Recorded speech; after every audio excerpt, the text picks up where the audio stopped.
ಸಿದ್ದರಾಮಯ್ಯನವರು ಮೊದಲನೇ ಅವಧಿಗೆ ಮುಖ್ಯಮಂತ್ರಿಯಾಗಿದ್ದಾಗ 2013ರಿಂದ 18ರ ಅವಧಿಗೆ ಮುಖ್ಯಮಂತ್ರಿಯಾಗಿದ್ದಾಗ ಅವರು ತೆಗೆದುಕೊಂಡ ನಿರ್ಣಯಗಳ ಪೈಕಿ ಅತ್ಯಂತ ವಿವಾದಾತ್ಮಕವಾಗಿದ್ದು ಟಿಪ್ಪು ಜಯಂತಿ ಆಚರಿಸುವ ನಿರ್ಧಾರ. ಒಂದು ಟಿಪ್ಪು ಜಯಂತಿ ಆಚರಿಸೋದು, ಇನ್ನೊಂದು ಅದನ್ನು ಕನ್ನಡ ಮತ್ತು ಸಂಸ್ಕೃತಿ ಇಲಾಖೆಯಿಂದ ಆಚರಣೆ ಮಾಡೋದು. ಸಿದ್ದರಾಮಯ್ಯನವರ ಮೊದಲ ಅವಧಿಯ ವಿವಾದಾತ್ಮಕ ನಿರ್ಣಯಗಳ ಪೈಕಿ ಬಹುಶಃ ಮೊಟ್ಟ ಮೊದಲ ಸಾಲಿನಲ್ಲಿ ನಿಲ್ಲುವುದು ಇದೆ. ಅನೇಕ ಪರ ವಿರೋಧಗಳಿದ್ದವು. ಕೊಡಗಿನ ಕಾಂಗ್ರೆಸ್ ನಾಯಕರುಗಳೇ ಸ್ವತಃ ಸಿದ್ದರಾಮಯ್ಯನವರಲ್ಲಿ ಬಂದು ಮನವಿ ಮಾಡಿಕೊಂಡ್ರು, ಮಾಡಬೇಡಿ ಟಿಪ್ಪು ಜಯಂತಿನ ಅಂತ. ಆದರೂ ಟಿಪ್ಪು ಜಯಂತಿ ಆಯಿತು. ಎರಡನೇ ಅವಧಿಗೆ ಮುಖ್ಯಮಂತ್ರಿಯಾಗಿ 2.5 ವರ್ಷ ಆಗಿದೆ. ಈ ಅವಧಿಯಲ್ಲಿ ಟಿಪ್ಪು ಜಯಂತಿಯ ಪ್ರಸ್ತಾಪ ಇಲ್ಲ.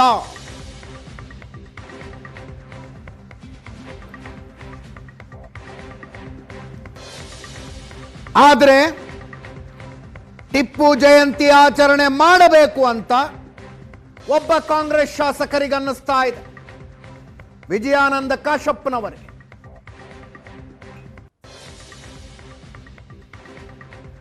ಸದನದಲ್ಲಿ ಚರ್ಚೆಯಾಗಬೇಕು ಅಂತಿದ್ದಾರೆ ಅವರು.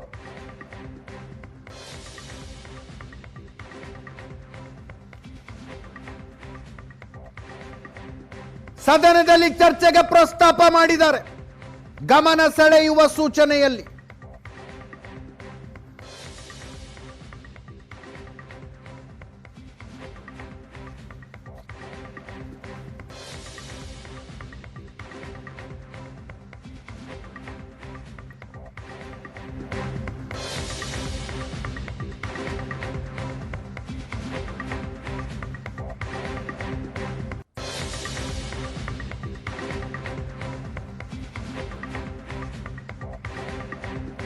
ಟಿಪ್ಪು ಜಯಂತಿ ಬಗ್ಗೆ ಸದನದಲ್ಲಿ ಚರ್ಚೆಗೆ ಪ್ರಸ್ತಾಪಿಸಿದ್ದೇನೆ.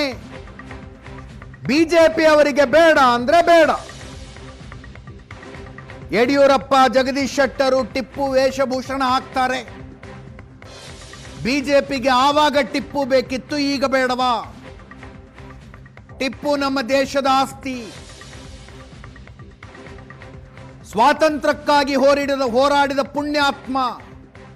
ದೇಶಕ್ಕಾಗಿ ಸ್ವಂತ ಮಕ್ಕಳನ್ನ ಒತ್ತೆ ಇಟ್ಟವರು, ಜೀವತ್ಯಾಗ ಮಾಡದವರು ಅಂತ ವಿಜಯಾನಂದ ಕಾಶಪ್ಪನವರ ಸಮರ್ಥನೆ ಟಿಪ್ಪು ಜಯಂತಿ ಆಚರಣೆಯ ಪ್ರಪೋಸಲ್ಗೆ.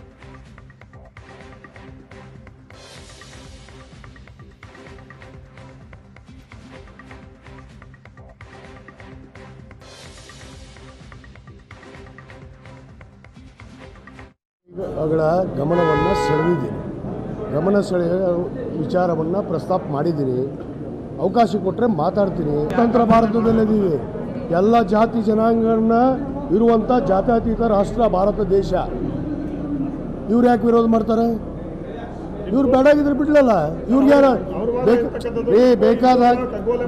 ಬೇಕಾದಾಗ ಇದೇ ಯಡಿಯೂರಪ್ಪನವರು, ಜಗದೀಶ್ ಶೆಟ್ಟರು ಅವ್ರ ವೇಷ ಭೂಷ ಧರಿಸಿ ಟಿಪ್ಪುನ ಖಡ್ಗ ಹಿಡಿದಿದ್ರು ಕೈಯಲ್ಲಿ. ಅವಾಗ ಬೇಕಾಗಿತ್ತಾ?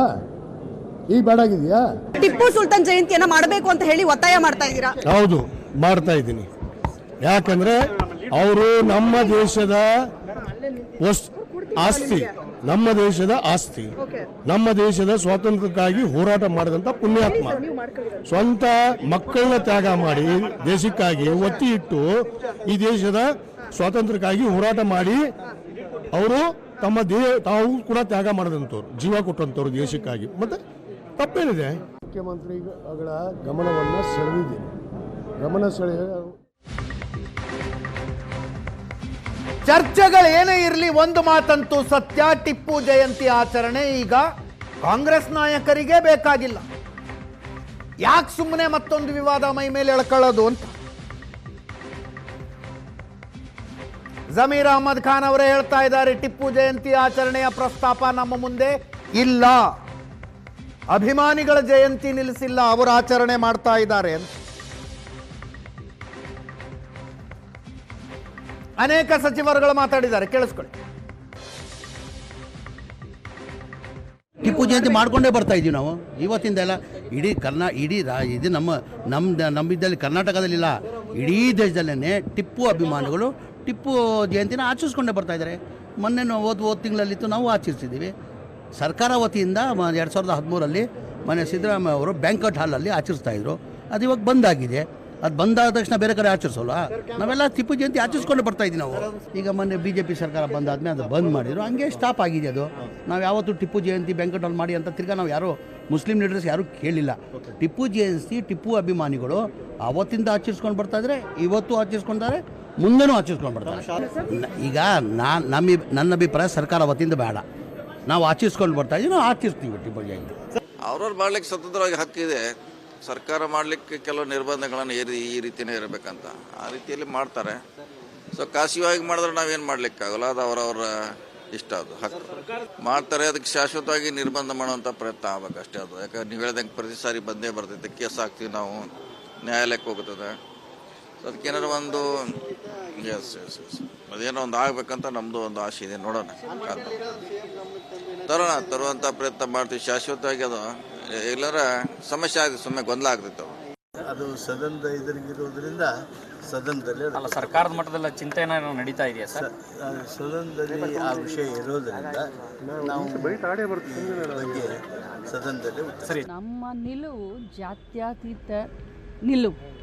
ನೀವು ಯಾಕೆ ಸ್ಪೆಸಿಫಿಕ್ ಆಗಿ ಟಿಪ್ಪು ಅಂತ ಹೇಳ್ತೀರಾ? ನಾವು ಎಲ್ಲರದ್ದು ಮಾಡ್ತೀವಿ, ಬಸವಣ್ಣವ್ರದ್ದು ಮಾಡ್ತೀವಿ, ಅಂಬೇಡ್ಕರ್ ಅವ್ರದ್ದು ಮಾಡ್ತೀವಿ, ವಾಲ್ಮೀಕಿ ಅವ್ರದ್ದು ಮಾಡ್ತೀವಿ. ಬಸವಣ್ಣವ್ರನ್ನ ಎಲ್ಲ ಸರ್ಕಾರಿ ಆಫೀಸ್ನಲ್ಲಿ ಬಸವಣ್ಣವರ ಭಾವಚಿತ್ರ ಹಾಕಿದ್ವಿ, ಸಾಂಸ್ಕೃತಿಕ ನಾಯಕ ಅಂತ ಹಾಕಿದ್ವಿ. ಬಸವಣ್ಣವರ ತತ್ವ ಏನು? ಆ ಧರ್ಮದ ಮೇಲೆ ನಾವು ನಂಬಿಕೆನ ಇಟ್ಕೊಂಡಂಥವ್ರು ಯಾಕೆ ಸ್ಪೆಸಿಫಿಕ್ ಆಗಿ ತಾವು ಕೇಳ್ತೀರಾ?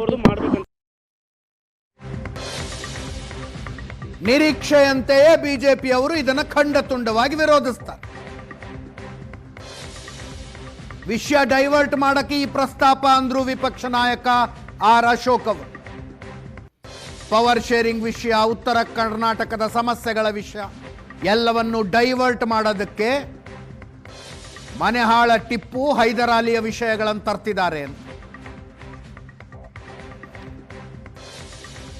CT ರವಿ ಅವರು ಮಾತಾಡಿದ್ರು. ಟಿಪ್ಪು ಮಾಡಿದ್ದ ಘನ ಕಾರ್ಯಗಳೇನೇನು ಅನ್ನೋದನ್ನು CT ರವಿ ಅವರು ಎಕ್ಸ್ಪ್ಲೇನ್ ಮಾಡಿದ್ರು. ಬಸನಗೌಡ ಪಾಟೀಲ್ ಯತ್ನಾಳ್ರು ಮಾತಾಡಿದ್ದಾರೆ, ಕೇಳಿಸ್ಕೊಳ್ಳಿ. ಈ ಟಿಪ್ಪು ಮತ ಅಂದ, ಲಕ್ಷಾಂತರ ಹಿಂದೂಗಳನ್ನು ಮತಾಂತರ ಮಾಡಿದ್ದಾನೆ, ಕೊಂದಿದ್ದಾನೆ. ಕೊಡಗಲ್ಲಿ ಅದಕ್ಕೆ ಸಾಕ್ಷಿ ಇದೆ, ಮಂಡ್ಯದಲ್ಲಿ ಸಾಕ್ಷಿ ಇದೆ. ಮೈಸೂರು ಅರಸರು ಈ ರಾಜ್ಯಕ್ಕೆ ಒಳ್ಳೇದು ಮಾಡಿದ್ದಾರೆ, ಅವ್ರನ್ನ ಜೈಲಲ್ಲಿಟ್ಟಿದ್ರು ಇವರು. ಇಂಥ ಮನೆಯಾಳ ಟಿಪ್ಪು ಮತ್ತು ಹೈದರಾಲಿನ ನೆನಪು ಮಾಡ್ಕೊಳೋದು ತಪ್ಪು. ಮತಾಂಧನೇ ಬೇಕಾ ಇವರಿಗೆ? ಕನ್ನಡ ಬದಲಿಗೆ ಪರ್ಷಿಯನ್ ಭಾಷೆ ಹೇರಿದಂಥ ಕನ್ನಡ ದ್ರೋಹಿಯೇ ಬೇಕಾ? ದೇವಸ್ಥಾನ ಹೊಡೆದವನೇ ಬೇಕಾ? ತನ್ನ ಖಡ್ಗದಲ್ಲಿ ನನ್ನ ಖಡ್ಗ ಕಾಫಿರರ ರಕ್ತಕ್ಕಾಗಿ ತಹತಹಿಸುತ್ತಿದೆ ಅಂತ ಪರ್ಷಿಯನ್ ಲಿಪಿಯಲ್ಲಿ ಬರೆಸ್ಕೊಂಡಂಥ ಒಬ್ಬ ಕ್ರೂರಿ ಮತಾಂಧನೇ ಬೇಕಾ? ಒಳ್ಳೆಯವ್ರು ಸಿಗಲ್ವ ಇವರಿಗೆ? ಒಳ್ಳೆಯವ್ರು ಕಾಣಲ್ವ ಇವರಿಗೆ? ಇಂಥ ಸಂಸ್ಕೃತಿ ದ್ರೋಹಿಗಳು, ಕನ್ನಡ ದ್ರೋಹಿಗಳೇ ಬೇಕಾ ಇವರಿಗೆ?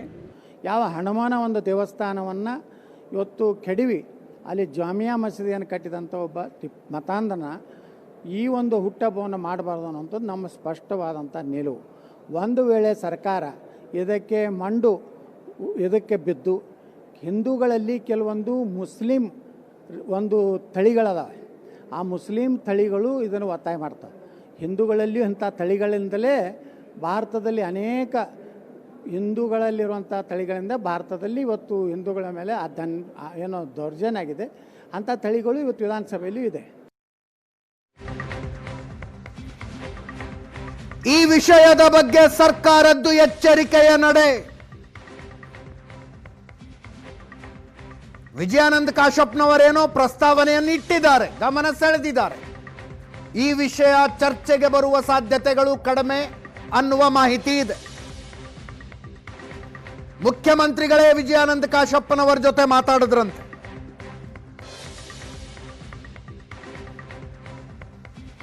ಈ ವಿಷಯ ಈಗ ಬೇಡ, ಬಿಟ್ಟು ಬಿಡುವಂತ ವಿಜಯಾನಂದ ಕಾಶಪ್ಪನವರಿಗೆ ಮುಖ್ಯಮಂತ್ರಿಗಳೇ ಹೇಳಿದ್ರಂತೆ.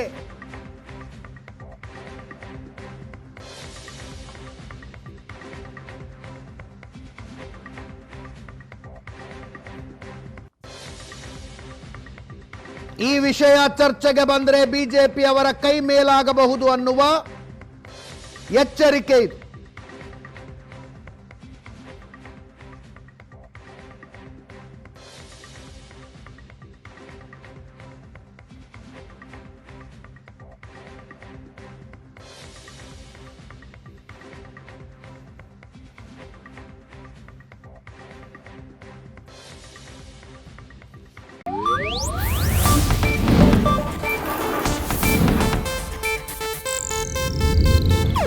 ಇದು ಏಷ್ಯಾನೆಟ್ ನ್ಯೂಸ್ ನೆಟ್ವರ್ಕ್ ಪ್ರಸ್ತುತಿ.